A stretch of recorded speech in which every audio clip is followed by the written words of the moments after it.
Assalamualaikum, saya ucapkan kepada Puan Aziah selaku pensyarah subjek Consumer Behaviour. Pertama sekali, terima kasih kerana telah memberi peluang kepada saya dan rakan-rakan untuk membentangkan sedikit sebanyak tentang tugasan yang bertajuk Consumerism. Kami telah memilih isu yang agak hangat diperkatakan di kalangan rakyat Malaysia sekarang, iaitu isu kekurangan bekalan telur ayam di dalam pasaran.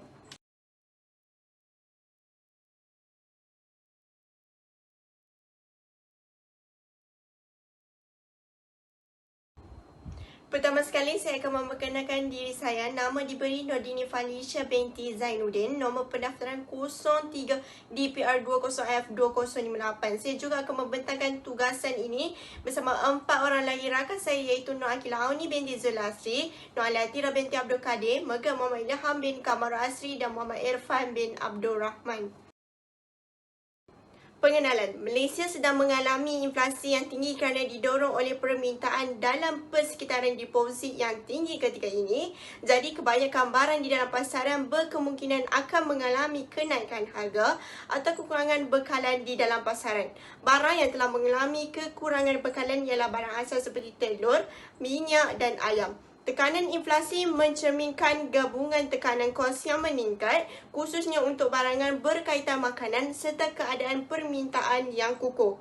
Walau bagaimanapun, Malaysia dijangka mengalami inflasi yang paling rendah jika dibandingkan dengan negara serantau lain berikutan perlindungan import harga tenaga yang tinggi susulan pemberian subsidi kerajaan. Terima kasih Dini atas pembentangan seperti kesempatan tadi. Sebelum saya menyambungkan pembentangan saya, izinkan saya memperkenalkan diri. Nama diberi Nur Akilah Auni binti Zulasri. Nombor pendaftaran 03 DPR 20F2019 dan saya akan menyambung mengenai Akta Kawalan Harga dan Anti Pencatutan 2011 Akta 713. Akta Kawalan dan Anti Pencatutan 2011 yang di mana pempameran harga atau just masuk cukai kerajaan, yang di mana jika dalam perjalanan perdagangan atau perniagaan yang ditetapkan oleh Menteri, mana-mana orang yang mempamerkan, mengiklankan, menyiarkan atau menyebut dan akan menyebabkan sesuatu dipamerkan, sesuatu diiklankan dan atau disiarkan, hendaklah disebut harga, apa-apa barangan atau charge bagi apa-apa perkhidmatan. Ianya mengikut apa-apa cara, orang itu hendaklah memasukkan dalam harga dan atau charge tersebut. Selain itu juga, ia dikecualikan jika suatu kekelulusan di bawah subsection 9 sub 7 di mana Akta Cukai Barang dan Perkhidmatan 2014 dan Akta 762 yang telah diperolehi semua cukai, duty, charge dan kerajaan. Seterusnya, semua charge lain yang hendaklah dikenakan oleh orang itu ke atas barang dan perkhidmatan tersebut. Jadi menerusi slide ini saya akan menceritakan mengenai latar belakang Kementerian Perdagangan Dalam Negeri dan Hal Ehwal Pengguna, iaitu dikenali sebagai KPDN-HCP. Kementerian Perdagangan Dalam Negeri dan Hal Ehwal Pengguna iaitu KPDN-HCP ini ditubuhkan pada 27 Oktober 1990, yang di mana matlamat penubuhan ini adalah untuk menggalakkan pembangunan perdagangan dalam negeri untuk berdaya maju dan berdaya saing, khususnya menerusi sektor perdagangan dan pengedaran. Ianya juga adalah merupakan penyumbang utama KPDNK negara dan bertindak sebagai benteng kestabilan ekonomi, terutamanya dalam situasi ekonomi luaran yang berada di dalam keadaan ketidaktentuan. Jadi itu saja pembentangan saya. Dan rakan saya akan menyambung pada pembentangan dan slide seterusnya. Sekian, terima kasih. Assalamualaikum.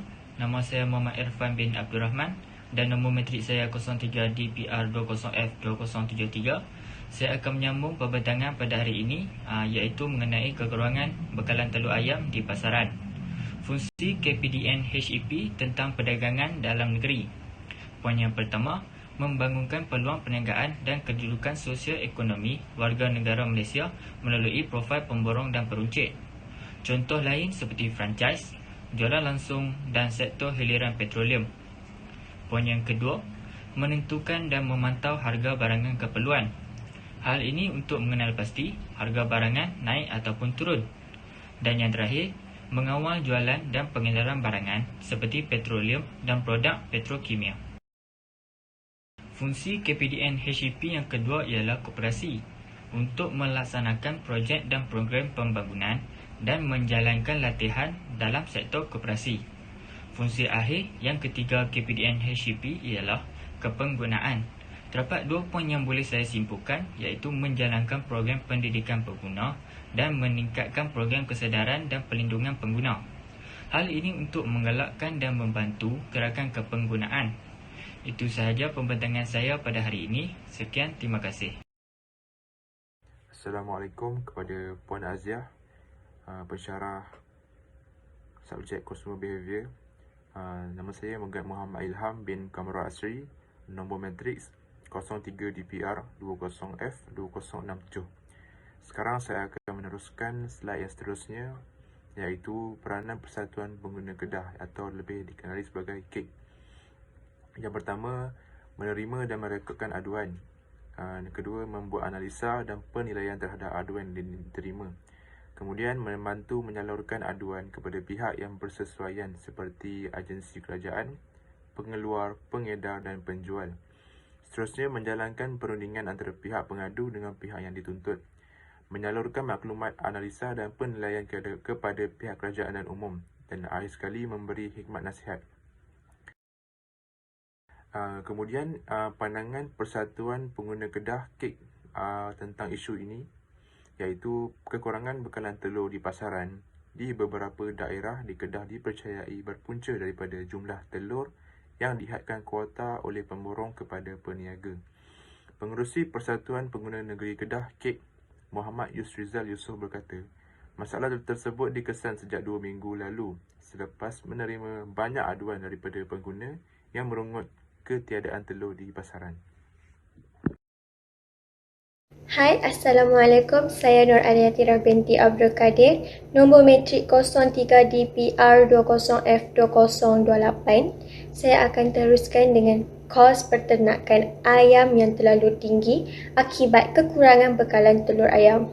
Kos peternakan ayam yang terlalu tinggi menyebabkan peternak mengalami kerugian yang tinggi. Selain itu, peruncit dan pemborong juga tidak boleh mendapatkan bekalan telur ayam yang mencukupi dan peruncit terpaksa menghadkan pembelian kepada pengguna.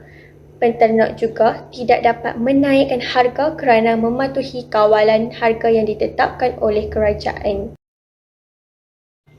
Seterusnya, kenaikan harga barang. Kenaikan harga barang dipengaruhi isu rantaian bekalan di peringkat tempatan dan antarabangsa. Ini termasuk konflik Rusia-Ukraine yang masih berlarutan selain lonjakan kos bahan mentah. Harga sayur dan ikan dilaporkan melonjak masing-masing 4.5% serta 3.8%. Manakala pemilik restoran meramalkan harga roti canai mungkin naik sehingga RM2.20 sekeping disebabkan harga gandum, dal dan minyak masak yang meningkat. Bagi ayam pula, harga runcit yang ditetapkan pada RM8.90 sekilo disambut dengan keluhan peternak kerana dilihat terlalu rendah. Akhir sekali, masalah kekurangan seperti keperluan asas iaitu telur dan minyak dapat diselesaikan apabila mendapat perhatian dari pihak berkuasa.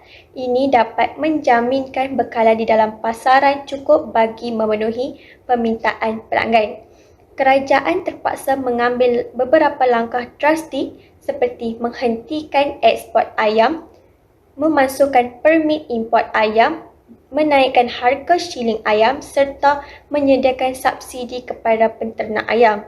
Tindakan ini berjaya menstabilkan bekalan dan harga ayam di pasaran. Seterusnya, melegakan kerisauan pengguna memandangkan ayam adalah sumber protein utama rakyat Malaysia. Itu sahaja dari kami. Terima kasih. يا حبيبي يا شافعي يا رسول الله بأمي وأبي.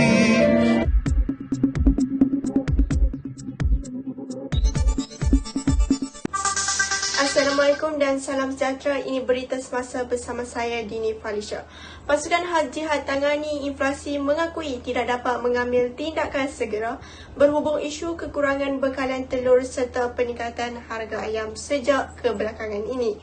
Masalah kekurangan bekalan telur ayam di beberapa kawasan seluruh negara yang berlaku ketika ini bukan satu krisis kerana isu tersebut akan dapat diselesaikan dalam tempoh yang singkat. Jadi, bagi mendapatkan pandangan dan rungutan dari para pembeli, kita akan bersama dengan wartawan lokasi TVOK di Lotus Citra. Okey, terima kasih rakan di Bilik Berita. Saya Akilah merupakan wartawan lokasi yang akan mendapatkan pandangan dan rungutan daripada pembeli. Bersama saya iaitu Encik Irfan yang merupakan pembeli telur dan merupakan peniaga roti canai. Bersama saya iaitu Encik Irfan yang merupakan seorang peniaga roti canai dan pembeli telur.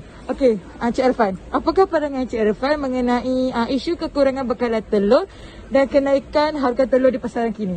Pada pandangan saya, kenaikan kos harga telur ini menyebabkan kos bulanan saya menjadi tinggi. Ini punca disebabkan oleh saya ialah peniaga roti canai.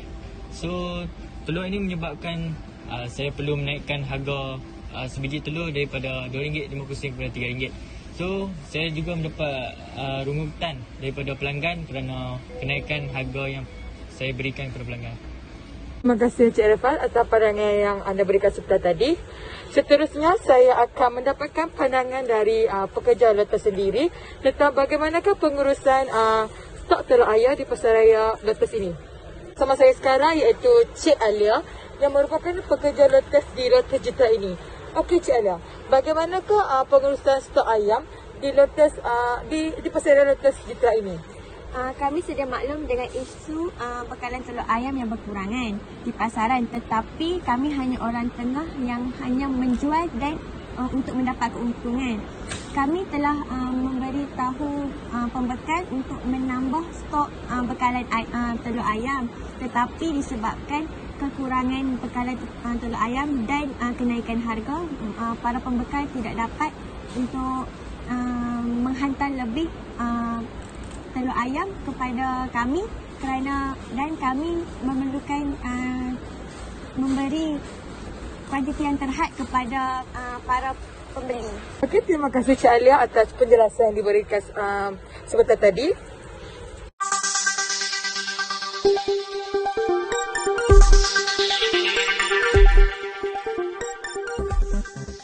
Seterusnya, bagi mendapatkan maklumat yang lebih jelas, kami telah menemu ramah iaitu pegawai KPDN HCP iaitu Encik Magat.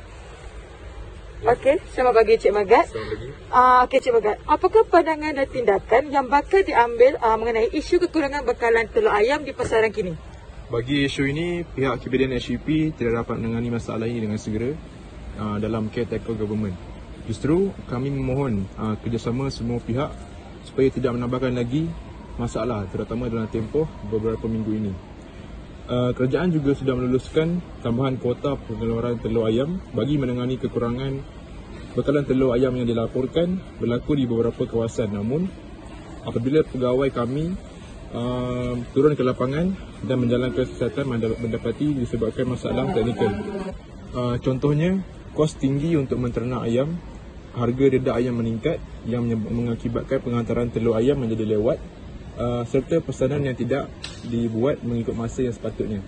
Oleh itu, masalah yang berlaku dapat diselesaikan secepat mungkin apabila kami menitik beratkan isu ini demi pengguna. Terima kasih Cik Magat atas penjelasan yang diberikan sebentar tadi.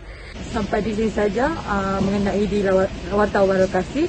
Kembali ke rakan di Bilik Berita. Sekian, terima kasih. Terima kasih wartawan yang sedang berada di lokasi. Baiklah, itulah yang dapat kita lihat dan dengar daripada pandangan dan rungutan dari para pembeli dan pekerja pasaraya. Dalam kenyataan semalam, Tan Sri Anwar Musa ketika mengakui situasi itu berkata, ada kemimbangan kekurangan barangan tertentu dan pihaknya mendapati tekanan harga ayam juga mula meningkat melepasi harga shilling dan telah menyebabkan kenaikan harga telur ayam juga naik secara mendadak.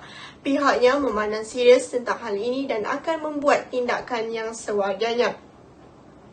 Sekian berita semasa dari saya Dini Falisha. Assalamualaikum. يا من نورت قلوبنا بالقرآن يا حبيبي يا شافعي يا رسول الله بأمي